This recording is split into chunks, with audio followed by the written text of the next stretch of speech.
को कंटिन्यू करते हैं, कंटिन्यूटी मेंटेन रखते हैं। आई मीन चलो शुरू करते हैं। क्योंकि जो कंट्री अब स्लेव बन चुकी है ना, वो कंट्री अगर जो कंट्री स्लेव नहीं बनी है, यानी कि जो कंट्री के नीचे वो स्लेव बनी है, उसी कंट्री के लैंग्वेज बोलने लगे या फिर उसे सीखने लगेंगे ना, तो फिर वो कभी भी आजाद नहीं हो पाएंगे। फिर एम हैमेल एक ग्रामर की किताब लेते हैं, बुक लेते हैं और उस लेसन को पढ़ाना शुरू कर देते हैं, एक लेसन को उठा के।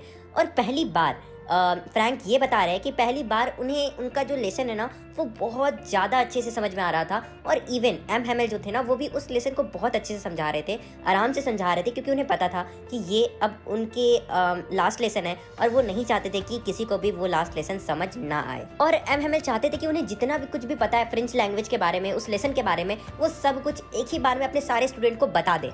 और वो काफी अच्छे से उन्हें समझा भी रहे थे। और फ्रांस भी बताते हैं कि उन्होंने आज से पहले इतना ध्यान से कोई भी लेसन को नहीं सुना था। और फिर उस दिन ग्रामर का लेसन समझाने के बाद उन्होंने एक राइटिंग का सेशन भी मतलब सेक्शन भी के ऊपर भी फोकस किया और उसे भी समझाने की कोशिश की। और उस दिन एम हैमेल ने ना बहुत सारी कॉपीज लाई थी बच्चों के लिए, स्टूडेंट्स के लिए, जिसके ऊपर कर्सिव हैंडराइटिंग में लिखा हुआ था फ्रांस एल्सेक, फ्रांस एल्सेक, जिसका मतलब था कि जो एल्सेक डिस्ट्रिक्ट है वो फ्रांस बिलोंग करता है, ना कि कोई और कंट्री, स्पेशली जर्मनी तो बिल्कुल नहीं। और जब सारे बेंच में वो कॉपी रख दिया जाता है तो क्लासरूम में ऐसा लग रहा था ना कि जैसे सारे बेंचेस में फ्लैग्स लगे हुए हैं और सारे फ्लैग्स एक दूसरे से रॉड के हेल्प से कनेक्टेड है, ऐसा उन्हें लग रहा था। और तब पूरा क्लास शांत हो जाता है और उनके क्लास में बस एक ही आवाज सुनाई दे रही होती है, वो होती है स्क्रैचिंग ऑफ पेन्स की। यानी कि जब पेन से लिखते हैं ना, तब जो आवाज आती है कॉपी में पेन से लिखने टाइम, वो वाली आवाज। समझ रहे हो कितना एक्चुअली में पिन ड्रॉप साइलेंस का क्या मतलब होता है। फिर फ्रांस बताते हैं कि पहले जब उनके क्लास में इंसेक्ट्स घुसते थे ना, तो सारे बच्चे उन इंसेक्ट्स को देख के चिल्लाने लगते थे, अजीबोगरीब हरकत करने लगते थे।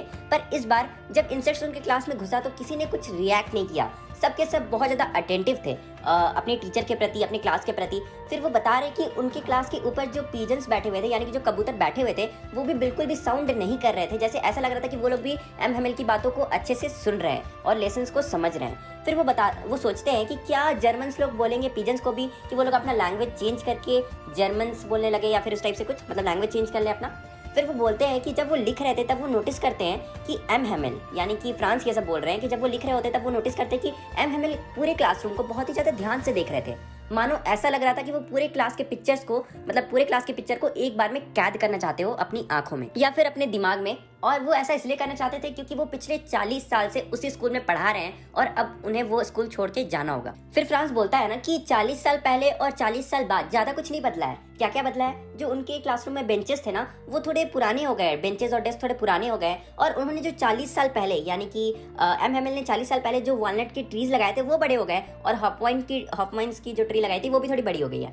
बस यही डिफरेंस है। यानी कि क्या क्या डिफरेंस है? वॉलनट की ट्रीज बड़ी हो गई है, हॉफमाइन की ट्री बड़ी हो गई है, और जो बेंच और डेस्क थे ना वो थोड़े पुराने हो गए। फिर फ्रांस को उस टाइम रियलाइज होता है कि मतलब उसे बहुत बुरा लग रहा था और वो सोच रहा था ना कि अब वो सच में अपने लैंग्वेज के पेपर्स को नहीं पढ़ पाएगा। फिर उसी टाइम फ्रैंक को आवाज आता है कि जो एम हैमेल की बहन थी ना, वो ट्रंक्स को पैक करके निकल रही थी, यानी कि अपना पैकिंग करके निकल रही थी, क्योंकि नेक्स्ट डे अब उन्हें वो कंट्री छोड़ के जाना था। तब भी फ्रांस बहुत ही ध्यान से उस लास्ट लेसन को सुन रहे थे, ताकि क्योंकि वो एकदम अच्छे से उस लास्ट लेसन को समझना चाहते थे। और तभी चर्च का घंटा बजता है और तभी फ्रांस देखता है ना कि वो जो सोल्जर्स उसने सुबह जाते हुए देखा था, वो वापस से मार्च पास्ट करके, यानी कि जो भी वो लोग करते होंगे वो करते हुए वापस आ रहे थे, एकदम ढोल बाजा बजा के। एंड वो लोग वापस आ रहे थे, तभी चर्च का घंटा बजता है एंड क्लास ओवर हो जाता है। एंड जैसे ये सब होता है ना, तो पीछे जितने भी विलेजर्स के लोग बैठे हुए थे वो सब खड़े हो जाते हैं। किसके रिस्पेक्ट में? एम हैमेल के रिस्पेक्ट में। फिर एम हैमेल कुछ बोलना चाहते थे, ठीक है, वो क्लास को कुछ बोलना चाहते थे, पर वो बोल नहीं पाते। वो बोलते आई आई, उसके बाद रुक जाते हैं। फिर वो क्या करते हैं ना, बोर्ड की तरफ टर्न करते हैं और अपने लैंग्वेज में, यानी कि फ्रेंच लैंग्वेज में लिख देते हैं विया लव फ्रांस, यानी कि लॉन्ग लिव्ड फ्रांस। और उसके बाद एम हैमेल ऐसे नहीं कहते हैं कि अब क्लास खत्म हो चुका है तुम लोग जाओ, ऐसा वैसा कुछ नहीं कहते हैं, एक वर्ड भी नहीं कहते हैं। बस अपने हाथों के जेस्चर से ऐसे स्टूडेंट को समझ में आ जाता है कि वो कहना चाहते हैं कि अब क्लास खत्म हो चुका है तुम लोग जाओ, पर एक्चुअली में वो कुछ नहीं कहते हैं। और यहाँ पे हमारा चैप्टर खत्म होता है। तो देखो, एक दो चीज याद रखना, जैसे कि कौन कौन सा लेसन हुआ था उनके क्लास में। सबसे पहले ग्रामर का लेसन हुआ था, फिर राइटिंग का लेसन हुआ था, फिर हिस्ट्री का लेसन हुआ था, है ना। और हाँ, एक और चीज याद रखना कि वहाँ पे पीजन्स को ये बोला जा रहा था कि क्या जर्मन्स लोग आके बोलेंगे कि पीजन्स लोग भी जर्मन लैंग्वेज में गाए, अपने लैंग्वेज को चेंज करके। ठीक है, ये दो चीज़ था जो इंपॉर्टेंट था, मुझे लगा बताना जरूरी है तो फिर बता दिया। और हाँ, इससे हमारा यहीं पे हम लोग का चैप्टर एंड होता है। होपफुली अगर आपको एक्सप्लेनेशन पसंद आया हो तो चैनल को सब्सक्राइब कर देना, वीडियो को लाइक कर देना। और हाँ, ये कोई समरी नहीं था, ये डिटेल एक्सप्लेनेशन है, आप लोग अपने बुक से मिला सकते हो।